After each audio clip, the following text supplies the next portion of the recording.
You know what's funny? I never set out to become someone who worries about whether a machine has a moral compass.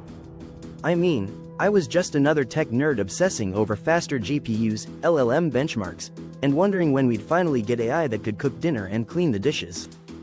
But somewhere along the line, between model updates and algorithm tweaks, I found myself asking, wait, is this even okay? That question? It kind of changed everything. When the excitement started to feel off, let me take you back a bit. The first time I saw GPT-2 complete a half-written story of mine, I was blown away. It was weirdly good. And sure, I laughed when it made a few surreal turns. There was a squirrel mafia subplot, I'm not kidding, but the potential was obvious. The problem? I didn't really think about who it had learned all that from. Or what it should be allowed to say. Or if it should be saying anything at all. That didn't hit me until I used an image generator to create an artwork for a project, and a friend pointed out it resembled a real artist's style a little too closely. That friend? She was an illustrator. You can guess how that convo went. Spoiler: it was awkward. Ethics wasn't a sidebar. It was the conversation. At first, I thought ethics in AI was just about avoiding the scary stuff: deepfakes, surveillance, algorithmic bias. You know, the headlines that make the nightly news.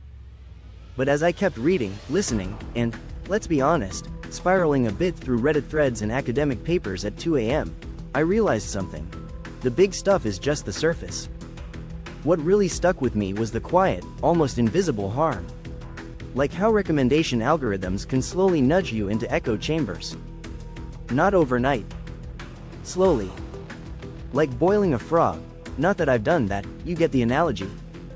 Or how predictive policing tools sound neutral, until you realize the data they're trained on reflects decades of inequality. So guess what they predict? Yeah. More inequality. So, I did the thing we all do when we panic about tech. I went down the ethics rabbit hole. At first, it felt like swimming against the current. Everyone around me was chasing the next big breakthrough, and here I was mumbling about fairness, accountability, and explainability like some kind of philosophical buzzkill. But here's the thing. The more I talked to actual AI researchers and ethicists, the more I realized this isn't about slowing down. It's about building better. Like, imagine building a skyscraper with no blueprint, no safety checks, and half the workers blindfolded. That's what unchecked AI progress feels like. And no, I'm not saying pull the plug on every model. But can we at least ask, who does this help? Who does it hurt? Who gets a voice in the room?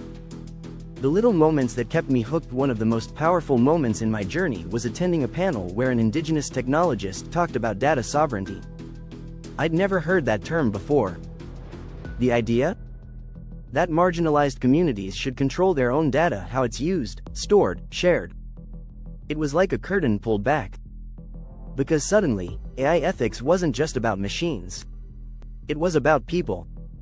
Cultures. Power. Consent. Since then, I've come across so many more examples. The gig worker who doesn't know an algorithm is throttling his income. The student flagged by facial recognition software for cheating because her face wasn't well lit. You start seeing the patterns, you know? Wait, so where am I now? Am I an ethicist? Not exactly. More like a translator.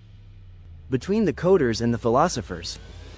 Between the engineers building the future and the people trying not to get left behind. And honestly, I don't always get it right. Sometimes I still get caught up in the tech itself, the speed, the can we do it thrill. But now, I always follow up with, should we? What I wish more people understood: AI ethics isn't a luxury. It's not some cherry on top we add once the model's working. It's the foundation. And no, you don't need a PhD in philosophy to care. If you've ever wondered why your feed shows you certain things, why your loan was denied, or why your resume got ghosted before a human even saw it, you're already in the conversation. Because ethics isn't abstract. It's personal. It's your data. Your story. Your reflection in the mirror of an algorithm. Final thought. It's not about stopping AI. It's about steering it. So yeah, I'm still excited about AI.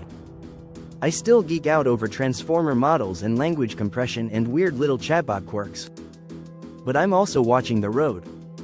Because if we're gonna build this thing, and we are, then let's make sure it reflects more than just convenience or speed. Let's make sure it reflects us. All of us. If this resonated with you, or if you've had your own, wait a minute, moment with AI, I'd love to hear about it. Drop a comment, share your story, or just say hi. Let's keep this conversation human.